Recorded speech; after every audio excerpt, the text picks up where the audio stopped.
how do you get creative with what you can control? So how does this play into retention? There's two ways when you look at your organization.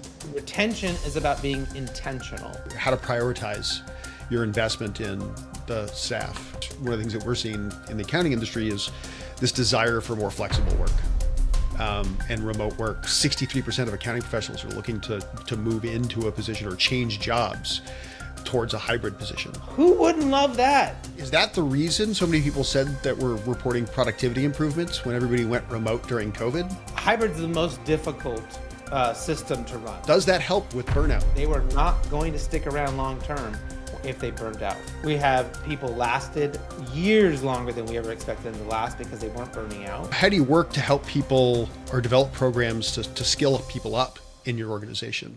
Not everyone can be a manager. They have that itch and they want to learn and do more stuff and they're looking to climb a ladder.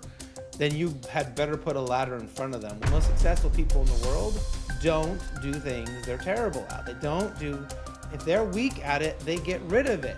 The society tells us we're supposed to get better at our weaknesses. That we're supposed to, be working on this stuff. And that is a lie when it comes to business. Welcome to the CPA Transformation Podcast, where innovation meets insight. I'm your host, Jeffrey Cronin, Chief Strategy Officer at ZenWork. Join me as we consider the forces revolutionizing the world of accountants, bookkeepers, and professional tax preparers. Get ready for thought-provoking discussions and invaluable insights brought to you by Tax 1099. To watch and listen to more episodes of the CPA Transformation Podcast, visit cpatransformation.com, or you can visit our YouTube channel at Tax 1099. Hope you enjoyed the podcast. Hello, I'm Jeff Cronin. Welcome to the podcast. With me today is Chris Dyer. He's a recognized company culture and remote work expert. He's a former CEO managing thousands of people. His companies were consistently named amongst the best places to work, while continuing to be named one of the fastest growing companies by Inc. magazine 5 years, over the course of 5 years, or 5 years, 5 times, I guess it must be. Chris routinely consults and speaks, and Inc. magazine ranked him as the #1 leadership speaker on culture. He has 2 best-selling books, The Power of Company Culture and Remote Work, and has a long list of honors, such as being named #5 in the Leadership Power list, a top 50 voice in leadership, a top 40 change management guru, a top 50 global thought leader, and many more than I would want to actually list out here. As a keynote speaker, Chris's goal is to inspire audiences with a straightforward delivery, insightful candor, and engaging humor during the course of that, and I'm sure we'll see some of that today. His talks leave audiences permanently transformed, offering innovative perspectives on leadership to improve company culture and employ organizations to empower organizations to discover new successes. Countless companies have unlocked productivity, performance, and profits by implementing his 7-pillar strategy. Welcome to the podcast, Chris. Jeff, thanks so much for having me. Yeah, it's great to have you here. Spend a second really sort of just jumping right in. When you talk about your 7-pillar strategy, you talk about the challenges in an environment. One of the things that we're seeing consistently, in the audience for this podcast, and I'm certain it's not unique to us, is a continuing challenge in bringing people into the roles, as they're expected to have so much more skills built before they come to their roles in our universe. Actually, in our space, the AICPA recently did a survey, and the #1 concern among CEOs and leaders in CPA firms is the availability of new talent. How do you balance the increased educational requirements, the split between work-life balance, and the sort of wave of retirements we've seen in the profession? Really, looking and focusing that around, how do we, like other industries, deal with challenges in bringing people into our businesses? Yeah, and I mean, this is a challenge maybe with different variables, but I think the overall challenge is the same that many industries and businesses have faced for a long time, right? And it's how do we get good people in the door, given our unique challenges with everything that's going on in the world, right, to do what we need them to do. One really interesting fact that I heard about the other day in doing some research around one of my talks for embracing the future of work is that there are more people over 65 today than there are under 5 years old. For the first time in history, that for as long as we've ever, the time that we've actually measured such things, maybe it's happened before that, you know, forever ago, but for as long as we've been measuring that, this is the first time it's ever happened. And so that kind of puts maybe some unique challenges ahead for us as society. But I'll tell you, as a business owner, I hear that stat and I go, well, maybe I need to start going and hiring some people part-time who are older, who have great experience, who could come in and work part-time. Maybe they don't want a full-time job, but maybe I need to rethink about how I might address that challenge short-term. You know, we had a big problem hiring great people one time in my business, and we realized we had put a set of parameters, a set of like goalposts up of what a success was. And they were needlessly complicated and needlessly even in place. Why did we have to have full-time people? The moment we said it was okay to work less than full-time, we got a slew of fantastic, great people who just didn't want full-time, right? So like, what's the thing you can maybe tinker with or change in how you're thinking about where to go out and find good people? Because they're out there. They may just not be the age you thought they were going to be. They may not be the gender you thought they were going to be. They may not work the place where you thought they were going to be. Like, there's some way we can tinker these things to suddenly find, you know, new pools of talent. Yeah, it's great. It's really right. You know, how do you align, meet them where they're at? I mean, as you mentioned, right, there's an entire universe of people who are in their, you know, late 50s, early 60s who aren't ready to be done yet, but are maybe ready to work a little less. And that's a great observation on your part. You know, take advantage of a talent pool that's skilled there, you know, probably up for doing some work, but, you know, and you also mentioned something, you know, that I've got some tangential interest in. When you look at our population pyramid inverting, which you just talked about, right? You've got so many people, you know, we just aren't filling the bottom of the funnel fast enough to keep the population balanced. We are going to have some long-term challenges. I guess maybe it's outside the scope of when I'm going to be involved in the workforce. But as I look 30 years down the line, you know, we really have to look at some opportunities about not just employees. Maybe it's technology is going to finally solve that. There are lots of ways to deal with this issue, but I think more specifically to the question you asked, it's how do you get creative with what you can control, that what you and your business can control.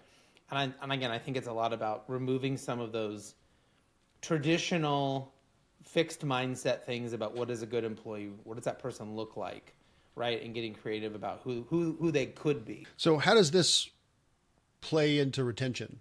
You know, I mean, there's two ways when you look at your organization.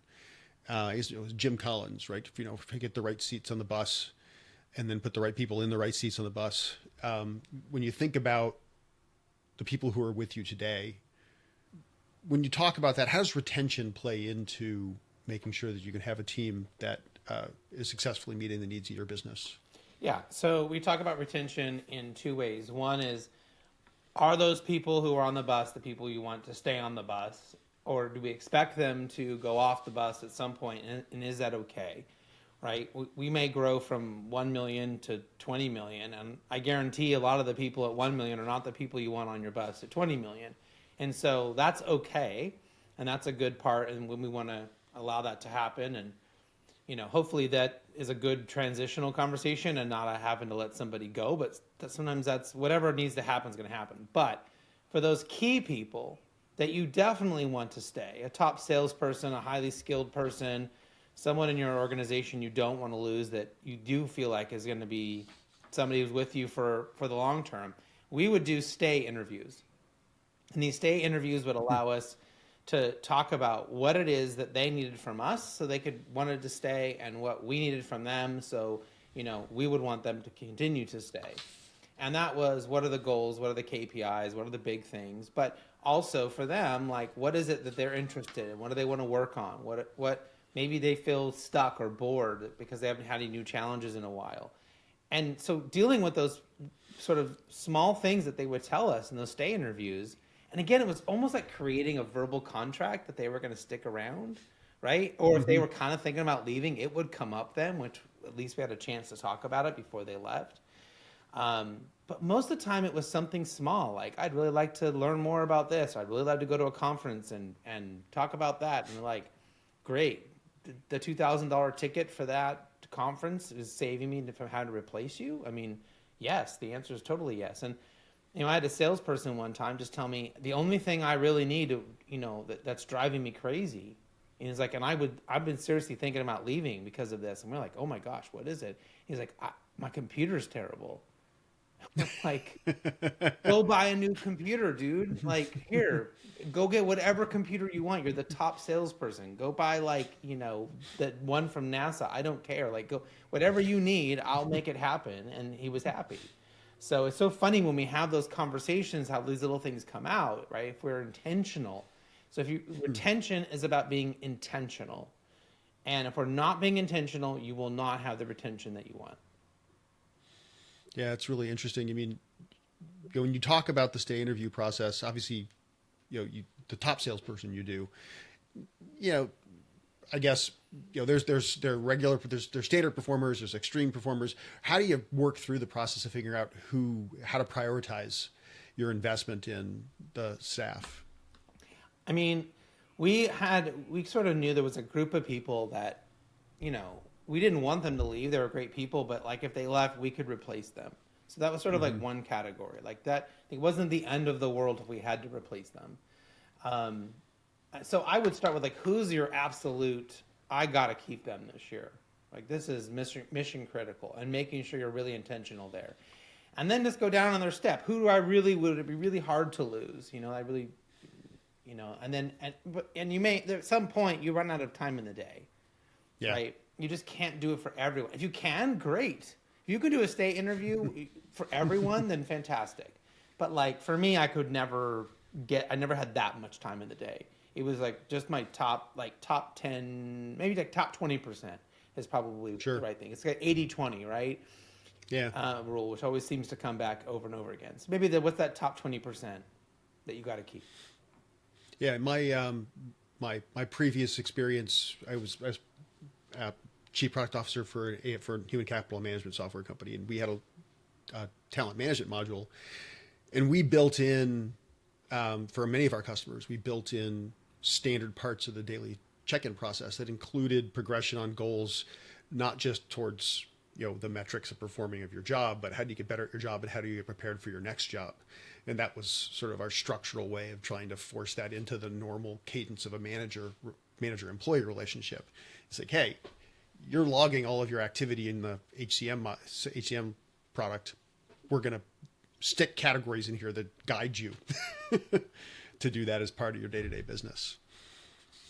Yeah, and that's great. If you can do it like that, if it can be systematized and you're looking at how are you doing over a period of time, right? And it's not just like, because I hate the annual review. Like we got rid of that a long time ago. We tried to have, monthly conversations about how's it going, what are your goals, all that, kind of stuff. But we also moved all of those conversations, unless somebody was like doing really bad and in a PIP or something and like maybe going to get fired. If people were generally doing well, like we would actually move those conversations to the team meeting. And we would share what is everybody's goals and how is everybody doing, because the team would suddenly start helping each other. I mean, that's a great idea, right? Wouldn't you rather have someone who's like 80% of the way there and someone else is like, hey, I know how to get you there. Like I can totally help you, right? And what we want is for them to reach their goals. Do we care if they did it all by themselves on an island or their team helped them? Like, I don't care. I just want them to get where they're supposed to go. So by shedding more light, more transparency, and that's one of my 7 pillars, by adding more transparency to this process, everyone knows where everybody's at. Everyone knows if someone needs help. Everyone knows if someone's struggling. Everyone knows if someone's killing it, right? And they're doing really, really great. I mean, why do we keep this in like some secret vault between you and your boss? Like I never got that idea, why that happened that way. That's phenomenal, right? Leverage, social connection and teamwork. That's just, that's a great idea. That's great. So when you talk about the context of, helping people meet their goals. Like a lot of industries, one of the things that we're seeing in the accounting industry is this desire for more flexible work, and remote work. And, when you look at the statistics on our side, we're looking at 63% of accounting professionals are looking to move into a position or change jobs towards a hybrid position away from a traditional office environment, if not fully remote as opposed to hybrid. What are the things that, and I know you've got a lot of experience around remote work in general. What are the things you need to keep in mind as you try to build a culture around a remote environment or a hybrid environment? How do you successfully do that? I mean, I've certainly read studies, HB articles about how much culture impacts retention and how much culture impacts hiring or attracting good talent. How do you work on building? I mean, I guess I could say I haven't cracked the nut how you build culture on a remote team. And I'm, curious what your thoughts are around that. So first and foremost, I believe that, and I had a fully remote company, I had thousands of people we had to manage, right? And I went from brick and mortar. I had everybody in one place, and I went to fully, remote and had people working wherever. I believe that you should allow as much flexibility as is possible. And there are jobs where it's just not possible. There's one end of the spectrum where, like, you got to be in the plant, making the thing on the assembly line, right? You got to do the thing in the place, and that's just the way it is. And then you have other jobs where, like, there's absolutely no reason why you need to be in office. Like, you can do that job anywhere, anytime. There's no time, cadence to it. There's no, like, you have to be working next to someone. Like, you can work asynchronously. And then there's everything in between, right? Like, sometimes it is important to be together. Now, I'm not an accounting person. I love my accounting people because I do not enjoy accounting. But if I had to do accounting, I would much rather be doing it like in Split, Croatia, sitting on a beach in a beautiful place where at least I wouldn't go totally crazy having to do accounting all day. Like, that's just me, like, because it's not something I'm passionate about. Like, I would at least want to be somewhere awesome. And so what people forget about flexible work is that what people want out of their job totally changes when they have flexibility to their work. So the mistake that leaders make is they say, I will allow flexible work, but then I'm going to try and reinforce culture, and I'm going to try to reach you the same way I reached you when you were in the office. Okay? So we had was it Wharton College? We had a college come in and they studied us, our organization, and did all this cool stuff for a year. And the guy who ran the study, Dr. Aaron Lee, came back to me and he said, oh, it's been a year. I have the results. And I was like, oh, yeah, forgot you guys were even doing that thing, right? So he goes, I have some really interesting results that came out of our study of your company, and it mirrors what we're seeing in these other companies that we're studying as well. And what he said is that when people are at work, when they're in an office together, what they value most is personal connection. Okay? And then it's like social interaction. And then it's like personal development. Okay? And it's still really important, but the least important thing for someone coming into an office is work-life balance. And professional satisfaction.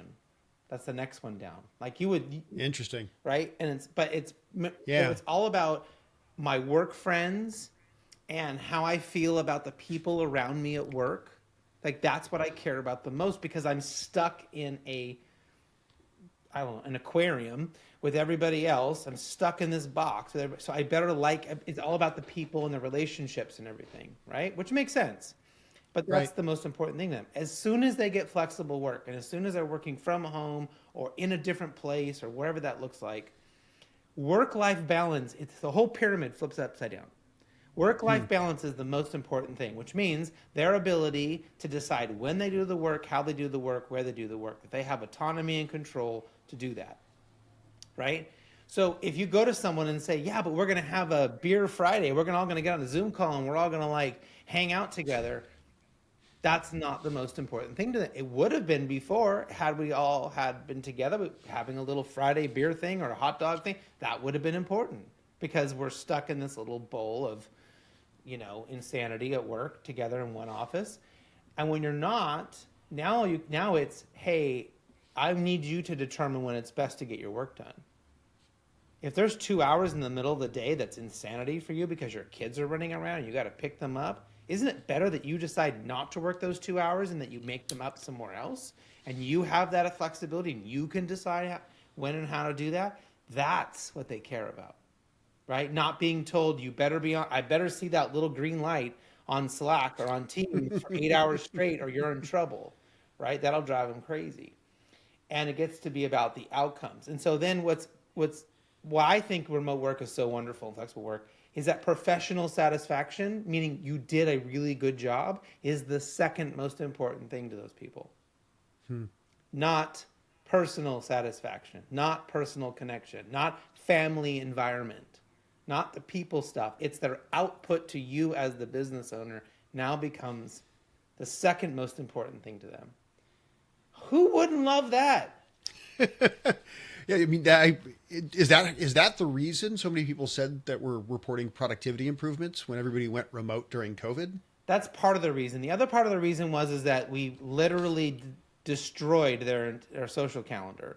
We removed everything from everyone's life. You weren't allowed to go out. So people were bored and they worked way more hours than they ever did. Now, they also weren't commuting. They weren't traveling as much, right? And they were getting all of their satisfaction in life from the work that they did, right? Because your choices were go hang out with your family for 24/7 or hide yourself away in your office and do some work that actually is valuable and you can get good, make you feel good or whatever. Like I was choosing work. I did 200 webinars during COVID for people about remote work. Like I was in my office avoiding my family for hours on end.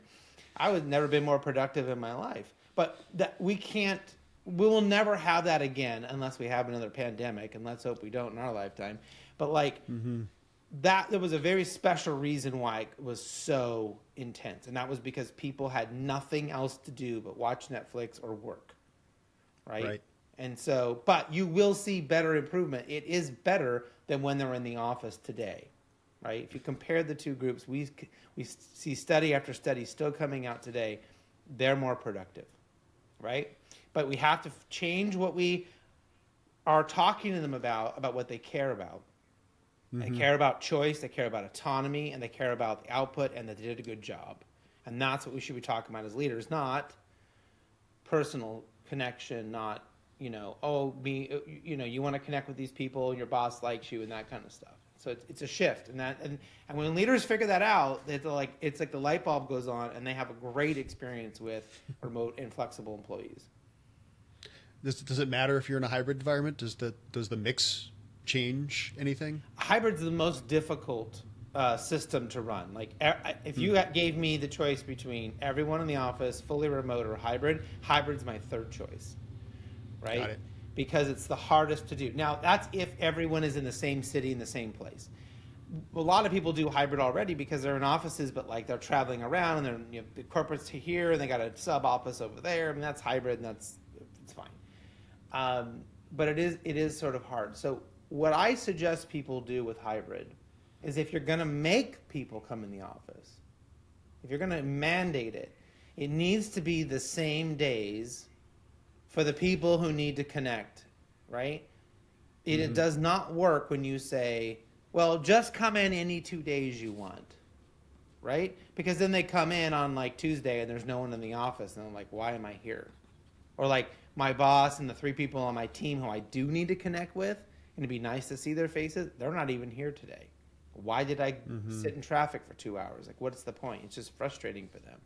So you have to be, again, very intentional. We talked about that earlier with retention. We have to be very intentional and design it. If we're going to make people come in 2 days a week, well, then what's the 2 days? Maybe not company-wide, but for that team, that group of people, what's the best 2 days for them to be in the office so they get a really good experience, right? And they have their meetings, they connect, they do all the things you want to do in person. And then the other days, you leave them the heck alone to get their work done. Right? And be really intentional. Don't schedule internal meetings. don't have that stuff that you should be having when they're together, so they can go and get deep work done or work with clients or do all the other stuff they should be doing. So make it, Mondays like go talk to clients. Tuesday we come in the office. Wednesday is fix stuff for clients. Thursday we come in the office. Whatever that is. Fridays go to golf with the clients. Like whatever that is, like make it really deep intentionally instead of mixing all the time. Yeah, it's really interesting. I mean, that's it. It is. I mean, you're right. Right, there are a lot of businesses have been hybrid forever, where you've got some field people who are, self-directed in their home office. You got some people in regional offices, and then, large centers. Yeah. And there's really nothing worse than showing up at the empty office. Right. Yeah. I mean, during COVID, I showed up at the office when on occasion, because we had some folks who had to be there. We had some jobs you had to be physically on site for, and there had to be management on site, and we rotated that responsibility. And boy, in off the floor in an office in that environment, you're the only one there. It kind of does feel desolate. I get that's a very good point. Yeah. Sort of moving on, right? When you look at all those, to connect into the values that employees have, things that people value in remote work. HBR did a piece recently that flexibility and self-direction are actually really a key piece for mental health for employees. Does that help with burnout? Does it help with, really the place where your employees are being productive? How do you see the new work environment working that way? So when I had all these people working for me remotely and stuff, one of the challenges we had was that they could work too much. Okay. Mm-hmm. And that may sound like, I may have business owners going, what are you talking about? That I would be happy if my employees work too much. And actually, though, you have legal exposure if they're clocking all these hours and they're not accounting for it. Right. Mm-hmm. You also have, if they're locking all these hours and then you got to pay for it and you weren't expecting it, right? If they're an hourly. So there are some legal compliance issues you should think about. But more importantly, what we noticed is that these people would not turn off. They would just keep working and working and working, and they would come back to their computers after dinner or when their kids went to sleep, and all of a sudden we're getting emails and Slack messages and all that. And so pretty quickly I had to find structural ways to help them stop, because they were doing it because they cared. They were doing it because they were committed. They were doing it because they were great employees, but I wasn't going to keep them. Remember that we talked about those stay interviews. They were not going to stick around long term if they burned out. And so we created a few rules. We took a page out of James Clear's book, Atomic Habits, of we literally had to coach people over and over and over every night. Remember, close your laptop. Close your laptop all the way down. Just don't turn up, shut it. The act of physically shutting it is almost like a little trigger in your brain. I'm done with work, right? Then we would say, if you're working in an office, I want you to shut the door. At the end, when you're done, if you're done for the day, close that laptop, shut the door, and be done until the next day. We promise we will text you if there's an emergency. If there's something only you can handle, we will call you. We will get a hold of you. That probably will never happen, though, right? It's just people feel like, well, I got to keep working. And so when we started talking about that and telling them that, they had the permission to not to overwork, right? I gave them the permission of okay, my job cares about me, and they want me to have work-life balance and not to overdo it. The third thing we did, we said, listen, if you're one of the people who has that flexibility, you are allowed to work at 8 o'clock at night, because we don't care when you get your work done as long as it's done today. Then we would coach them. Maybe you don't send 500 emails at people 8 o'clock at night, right? So there are ways to delay your emails going out in all different email programs. So we coach them on, hey, can you just put that out to delay to not go till the next morning, right? And we coach people to say, listen, if you get emails at 8 o'clock at night from someone because you know they work late at night, that's just when they work, you are under no obligation to respond to them until you're back in the office. And this sounds silly, but like we just had to talk about it and remind people that those were the expectation. The expectation was not that you stop and work. It was that you stop and go and do something else and be in your life at night and pay attention to your kids or whatever. The work will wait for you in the morning. And again, if there's an emergency, we that was like our last line. If there was an absolute emergency, we will text you. If we have to get a hold of you right away, right? And it almost never happened. The last thing we did is we actually did this thing called if you're wired, you're fired. Fortunately, I never had to fire anybody, but we had this little rule, and it was like if you go on vacation or you're out of the office for like 4 more days, you must have an out of office that says you are not going to read their emails, and they should resend their email to you when you come back if it's really important for you to see it. And then give them who else they can go to if whatever. So one, expectations, I'm not replying. I'm not going to read your email. I'm gone, right? And I'm really gone, and my job wants me to be gone, right?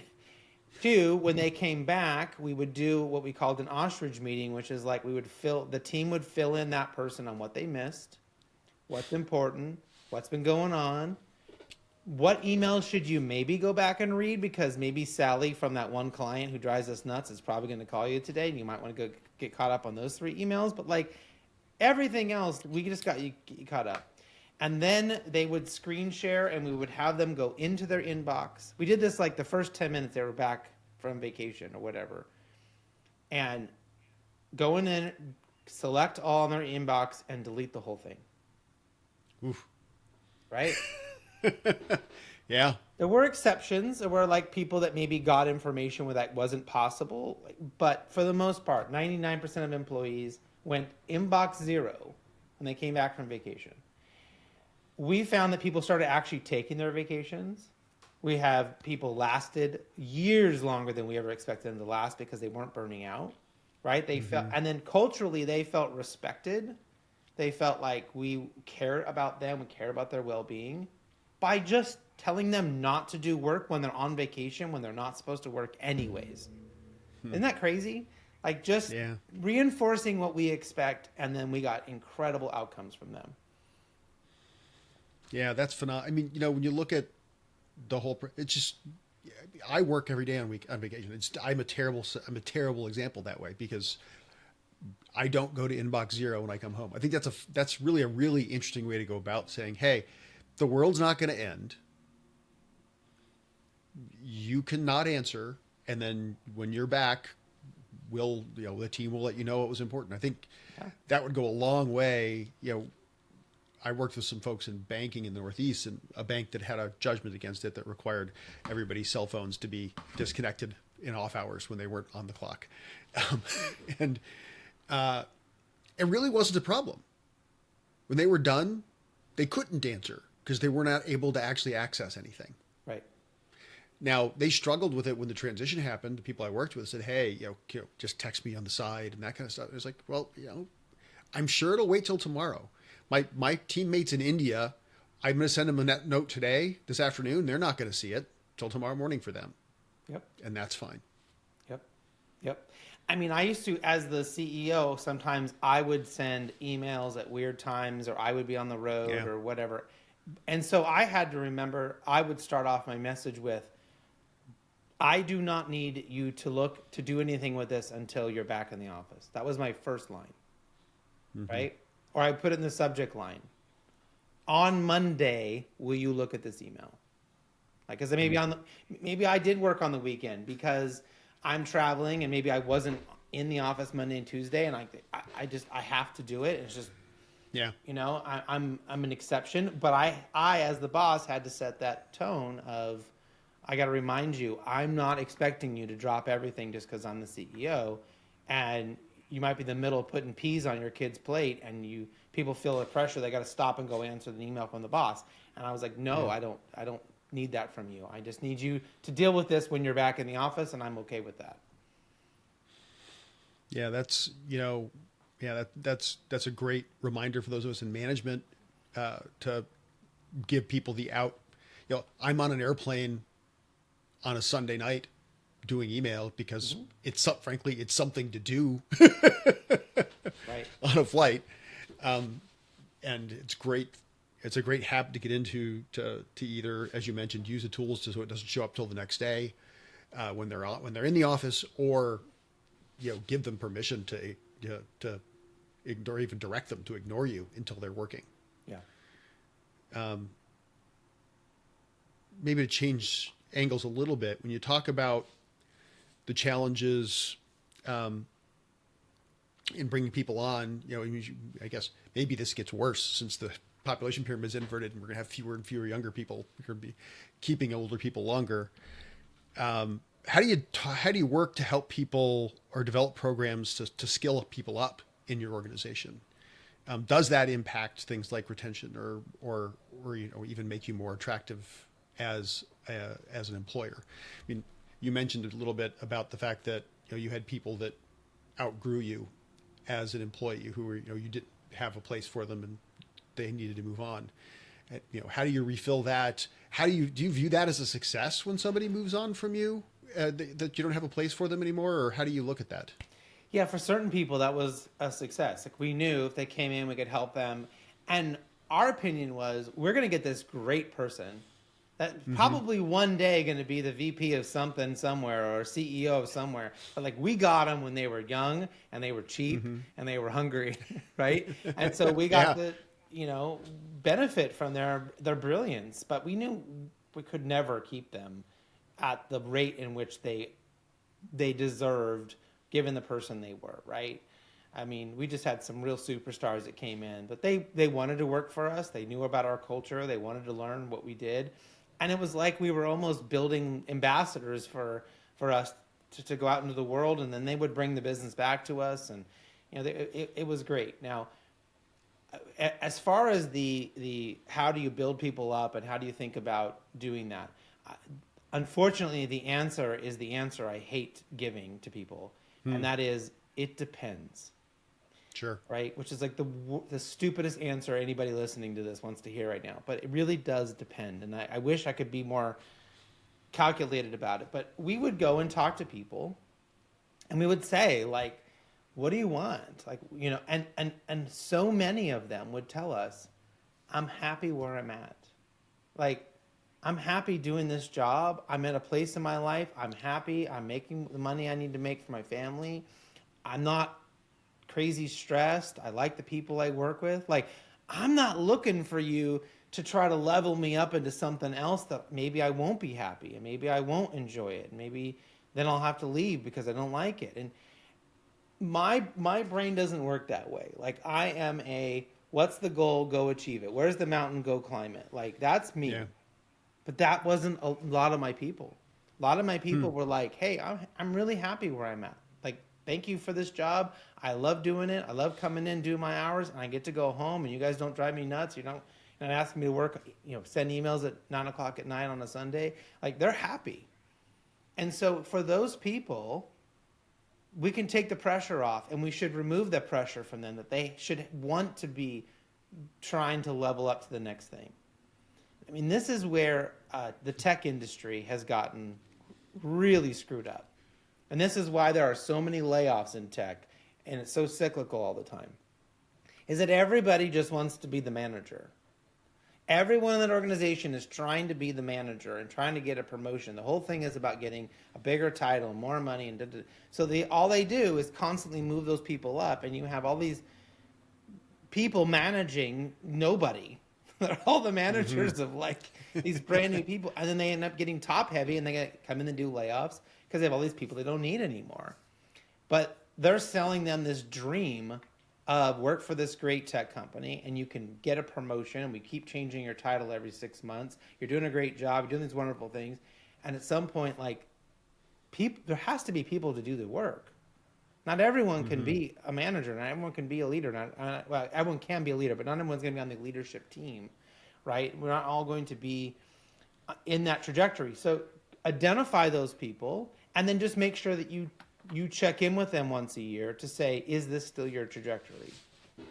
Are you still happy with this? And I would test them sometimes. I would like, someone I knew would be great at like our head of customer service, and I'd come back to them, hey, I know you said you're happy.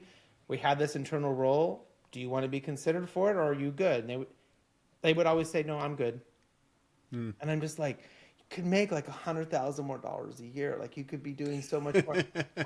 But in their mind, they're like, it's headaches I don't want. I'm happy where I'm at. I don't need more money. I'm like, okay, right? Yeah. But then the other people who do want that, then yeah, you've got to be intentional about getting the mentoring, coaching. What conferences can you send them to? Can you have them in a book club? Can you, work and do things with them? If they have that itch and they want to learn and do more stuff and they're looking to climb a ladder, then you had better put a ladder in front of them, whether it's real or imaginary, of like what they can do, or they're going to leave. They'll be gone sooner than you think, right? So it depends. That's the terrible answer. So, Well, I mean, it's funny. You're outlining something that's actually contrary to the standard 9-box evaluation for who you invest in, right? You're saying, the fact that they're excellent at what they do and are happy with it. That's sort of box 3 in the 9-box on that first row, right? They're in their perfect job. They just don't aspire to more. Those people are not to be, if you on a classic 9-box evaluation, you don't invest in those people. And you're actually saying the opposite, which is, hey, that's okay. Yeah, you need to check in to make sure they didn't change their mind. They do want to move up the vertical scale in the 9-box. But, that's an okay place to be. yeah. We can live on a plateau. People can long live on plateaus. They don't have to climb to peaks, right? Because the problem with getting to a peak is then once you climb the mountain, you have to get back down. Or find another peak, which is your other option. Another peak. And I can tell you, after climbing a few mountains, going down is the worst part. So, Unless you're on skis, I guess. Unless you're on skis, absolutely. That's not hiking, no. No, fair enough. Well, Chris, this has been great. I guess in closing, when people look at their business and look at your 7-pillar strategy and how it fits, I guess, and I think I know the answer, but I want to hear what you have to say. I have my opinion about it. How does this fit beyond work, right? When you look at the ideas you have here, several of them I could integrate into my mixed family life with kids both in and out of the house and family elsewhere. What's your feeling about how you fit that into your life outside of just a professional environment? Yeah, what's really interesting is a lot of the stories I tell people when I'm doing keynotes and talking about these 7 pillars for culture, and these came from a great body of work that I did in research and working with different companies and talking to hundreds and hundreds of leaders. I mean, I just kept hearing the same thing over and over again, right? So these 7 pillars are really it's not just my experience in my company. This is from a very broader sense of data. And what we found in the stories that I tell is that it does correlate to your normal life, right? Like being more transparent at work is great. Being more transparent with your friends and family is great too. Focusing on what is working, which is the positivity pillar, right? And not getting so distracted by things that aren't working or aren't going as great. Like what's really working, right? Like if there's a strategy that makes your teenager listen and not roll their eyes and do their homework and like make good decisions, wouldn't you want to do more of that and like worry a little bit less about they didn't take the trash out on time? Like like what's working? So all of these different pillars definitely connect to the real world, right? To your outside of your business life, and they just have different implications. I would say the one thing I always joke, like I asked this question to something like 200 very, very high up leaders, famous people who had written every book, managed every company. I mean, I asked the best of the best of the best this question at least 200 times. And that was, should I worry about my weaknesses? Should I try to get better at my weaknesses? And every single one, except for like maybe one person, said to me, yes, you should. You should always try to get better at your weaknesses. You always try to get better. And I said, cool, follow-up question. But do you do that? and you could see the wheels spinning in their head, and they went, oh no, I outsourced that, or I have a person that handles that, or I, and the realization for me was that the most successful people in the world don't do things they're terrible at. They don't do, if they're weak at it, they get rid of it. Right? I don't like accounting. I have fantastic accounting people. I can do it if I have to. I don't like it. It's not my jam. Right? I have great people that handle it, are smart and savvy people and know what they're doing. I love them for it, but it's not for me. And so the society tells us we're supposed to get better at our weaknesses, that we're supposed to, be working on this stuff. And that is a lie when it comes to business.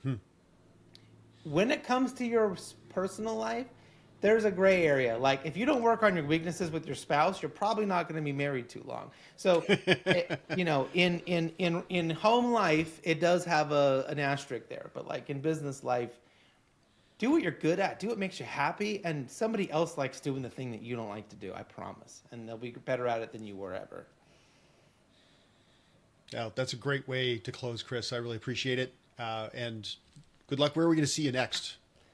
I'm always out on the road speaking. So if people want to connect with me on LinkedIn, you certainly, I'm happy to have them do that. You can go to my website, chrisdyer.com. And if you have any events or trainings or things you would like to consider me for, you can reach out through my website, and I'm happy to talk to you. All right. Thank you very much, Chris. Thanks, Jeff. Bye. I hope you enjoyed the podcast. You can visit our website, cpatransformation.com, or visit our channel on YouTube at tax1099.com for more episodes, clips, and discussions with industry leaders.